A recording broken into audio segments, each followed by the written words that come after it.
proč jsem to já?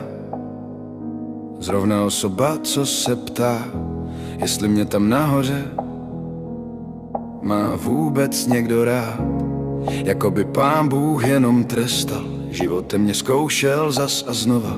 Před očima jedna cesta, tak křivá, tvrdá, beze slova. Je plná trní, pícha v patách, nechce se mi chodit po ní dál. Každý krok je jako pád do bláta beze světla, beze skal. Je to cesta bez květů, bez radosti, že jsme tu. Jen šedý ráno za ránem a já už nevěřím zázrakem. Nechci už se šťastně jenom tvářit, když se všechno dávno rozpadá.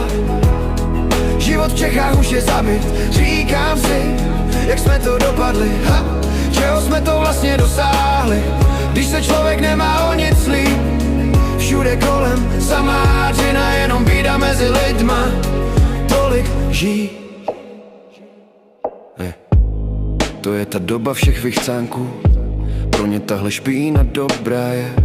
Berou ti i poslední korunu a do očí se smějou, že tobě ne. Právo tady stojí v koutě, když ho voláš mlčí, nic neříká.